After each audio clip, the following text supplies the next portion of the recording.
Guys, I am very excited to bring you this first look at the new Glock Gen 6. I'm not going to say what my source was on this, how I managed to get one, available pre-production, but when you're the boom guy, you know people and they can get you stuff. So super excited to bring you this. This comes with a holster. It's got a holder for an extra magazine here. I think that's a great innovation from Glock. I'm glad to see that. They've gone with sort of an innovative color scheme. So sort of unusual. They've broken away from their traditional black on black.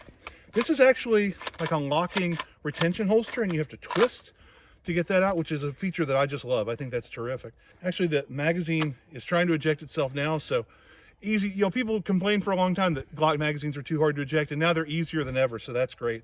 Now, I do want to show you some of this pistol's features.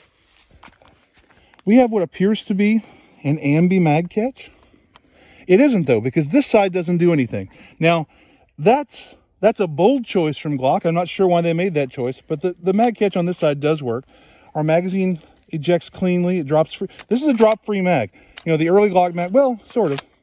The early Glock mags didn't drop free. This one does. It appears to be chambered 9x18, as near as I can tell. I'm not sure. This ammo did come with a pistol. Maximum capacity is 5, so that's fewer than they used to have. And it's a single stack magazine, and it's an extended mag, which is kind of strange given the capacity, but it's no longer compatible with the auto sear, so that's the important thing. So yeah, we've got these new magazines. They work really well. We've got interchangeable back straps, so you can customize that fit. We have, don't worry, the camera's on a tripod, so nobody's in danger.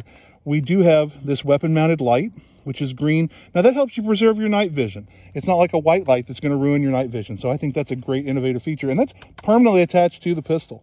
They've done away with that old system where you have the 2 ears you pull down. This is the takedown latch now, and I haven't stripped this one apart, but that's what you use for takedown. All right, we are clear. Guys, the trigger is now this straight pull assembly. It just pulls straight through instead of being hinged. And the slide appears to move with the trigger. I'm not sure what's up with that. I think that's part of the mechanism they designed to defeat the auto sears, to keep those from working anymore.